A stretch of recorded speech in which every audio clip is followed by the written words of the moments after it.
নমস্কার, আরও একটি নতুন রেসিপির সাথে তানিয়াস রান্নাঘরে আপনাদের স্বাগত জানাই। আমার আজকের রেসিপি ধোসা, তার সাথে আছে দু রকমের চাটনি, নারকোলের চাটনি আর টমেটোর চাটনি। তাহলে চলুন রেসিপিটা দেখে নেওয়া যাক। ধোসা তৈরি করার জন্য এখানে আমি নিয়েছি 1.5 কাপ সেদ্ধ চাল, ওই একই কাপের হাফ কাপ বিউলির ডাল, 4 চামচ ছোলার ডাল আর সামান্য একটুখানি মেথি। এবার জল দিয়ে খুব ভালো করে 3-4 বার ধুয়ে নিচ্ছি। ধুয়ে নেওয়া হয়ে গেছে, বা জল দিয়ে ভিজিয়ে রেখে দিলাম 4 ঘন্টার জন্য। 4 ঘন্টা হয়ে গেছে, বাড়তি জলটা ফেলে দিলাম, দিয়ে একটা মিক্সিং জারের মধ্যে চাল আর ডালটা নিয়ে নিচ্ছি। খেয়াল রাখতে হবে যাতে কোনো রকমের দানা না থাকে, আর খুব বেশি জল দিয়ে কিন্তু এটা বাটা যাবে না। প্রয়োজন মতো জলটা দিতে হবে যাতে খুব পাতলা না হয় পেস্টটা। আপনারা চাইলে শিলেও বেটে নিতে পারেন। পেস্টটা তৈরি করা হয়ে গেছে, কতটা মিহি হয়েছে আপনারা দেখে বুঝতেই পাচ্ছেন। এবার ঢাকা দিয়ে সারা রাতের জন্য আমি রান্নাঘরে রেখে দিচ্ছি।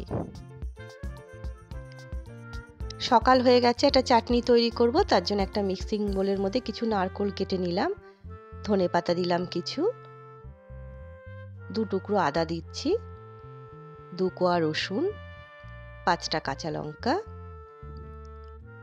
সামান্য একটুখানি কারি পাতা দিচ্ছি, তেঁতুল, স্বাদ অনুসারে নুন আর হাফ চামচের মতো চিনি। ঝাল, মিষ্টি আর নুনটা আপনারা আপনাদের স্বাদ বুঝে দেবেন, তাহলে কিন্তু চাটনি খেতে বেশ ভালো লাগে।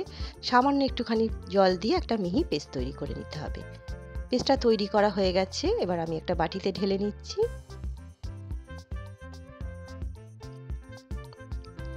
এবার চাটনিতে দেওয়ার জন্য আমি একটা তড়কা তৈরি করব। তার জন্য গ্যাস ওভেন অন করে একটা তড়কা প্যান বসিয়ে তাতে দিলাম রিফাইন অয়েল, 1 চামচ সর্ষে, শুকনো লঙ্কা, কারি পাতা আর সামান্য একটুখানি হিং। তেলটা গরম করে কিন্তু গ্যাসটা অফ করে দিয়েছিলাম, নাহলে কিন্তু এগুলো পুড়ে যাবে। এবার সেই তড়কাটা আমি চাটনির ওপর দিয়ে দিলাম।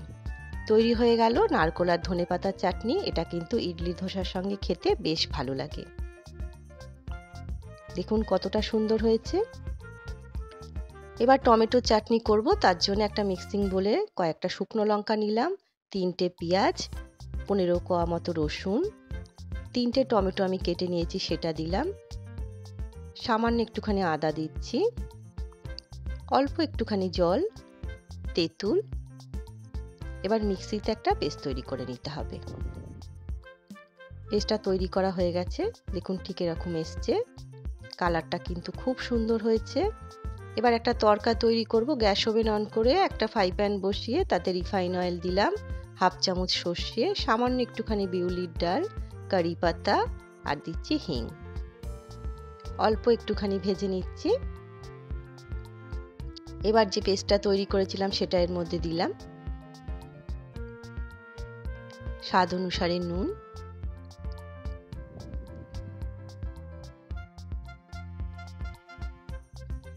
একটু কাশ্মীরি লঙ্কার গুঁড়ো দিলাম, কালারটা ভালো আসবে, খেতে বেশ ভালো লাগবে আর দেখতেও ভালো লাগবে। হাফ চামচের মতো দিলাম চিনি। ঝাল, মিষ্টি আর নুনটা আপনারা আপনাদের স্বাদ বুঝে ব্যবহার করবেন, তাহলে কিন্তু চাটনি খেতে বেশ ভালো লাগবে। তৈরি হয়ে গেল শুকনো লঙ্কা টমেটোর চাটনি। এই চাটনিটা কিন্তু একটু ঝাল ঝাল হবে আর খেতে কিন্তু বেশ ভালো লাগে ইডলি বা ধোসার সাথে। আপনারা যদি খুব ঝাল খেতে না চান তাহলে কিন্তু লঙ্কার পরিমাণটা কমিয়ে দিতে পারেন। এবার আমি ব্যাটারটা চেক করে নেব। দেখুন কতটা সুন্দর হয়েছে।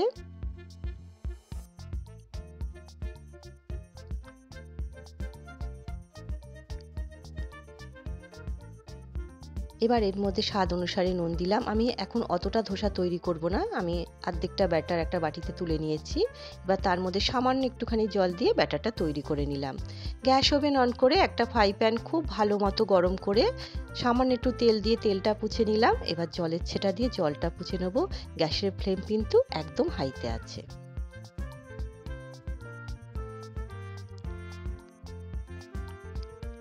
এবার 2 হাতা ব্যাটার দিয়ে হালকা হাতে ঘুরিয়ে দিতে হবে।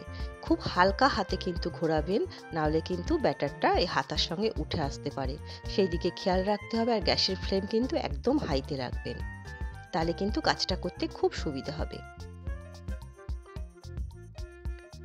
যখন ওপরটা একটু শুকনো হয়ে এলো তখন একটু মাঝখান থেকেও তেল দিচ্ছি, চারিদিক থেকেও একটু তেল দিয়ে দিচ্ছি। গ্যাসের ফ্লেম কিন্তু এখনো হাইতেই আছে, আপনারা দেখে বুঝতেই পাচ্ছেন। এবার আমি গ্যাসের ফ্লেম মিডিয়ামে করে দিলাম, দিয়ে এর মধ্যে টমেটো সস দিচ্ছি, সামান্য একটুখানি পেঁয়াজ কুচি দিলাম, ক্যাপসিকাম কুচি দিচ্ছি, কাঁচা লঙ্কা ছোট ছোট করে কেটে দিলাম, আর দিলাম পনির, আর একটুখানি ধনেপাতা কুচি দিলাম, স্বাদ অনুসারে নুন আর সাম্বার মশলা। যদি সাম্বার মশলা থাকে আপনারা অবশ্যই দেবেন, তাহলে কিন্তু খেতে বেশ ভালো লাগে। আর না থাকলে সামান্য একটুখানি লঙ্কার গুঁড়োও দিতে পারেন। এবার সমস্ত কিছু খুব ভালো করে মিশিয়ে নিচ্ছি। এই ধোসাটা খেতে কিন্তু বেশ ভালো লাগে, অবশ্যই একবার তৈরি করে দেখতে পারেন। ভিডিওটা দেখে যদি আপনাদের ভালো লাগে তাহলে অবশ্যই লাইক, কমেন্ট, শেয়ার আর সাবস্ক্রাইব করবেন। যে সকল বন্ধুরা ফেসবুক থেকে দেখছেন একটা লাইক দিয়ে অবশ্যই পেজটিকে ফলো করবেন। তৈরি হয়ে গেল সকালের হালকা ফুলকা স্বাস্থ্যকর জলখাবার। দেখুন কতটা সহজে উঠে এলো। ধোসা তৈরি করা কিন্তু কোনো কঠিন কাজ নয়। যদি খুব ভালো করে দেখেন তাহলে কিন্তু অনায়াসেই সবাই আমরা ধোসা তৈরি করে নিতে পারবো। তবে খুব ভালো করে কিন্তু ভিডিওটা দেখতে হবে। ভিডিওটা দেখে আপনাদের ভালো লাগলে ছোট্ট একটা কমেন্ট করে আমাকে অবশ্যই জানাবেন আপনাদের কেমন লাগলো। আর এই ধোসাটা অবশ্যই একবার তৈরি করুন, বাচ্চা থেকে বড় সবাই কিন্তু খুব আনন্দ করে খাবে। আর তার সাথে নারকোল আর ধনেপাতার চাটনি আর টমেটোর চাটনিটা অবশ্যই করবেন। আজ তবে এই পর্যন্তই, দেখা হবে পরের একটি নতুন রেসিপির সাথে। সবাই সুস্থ থাকবেন, ভালো থাকবেন।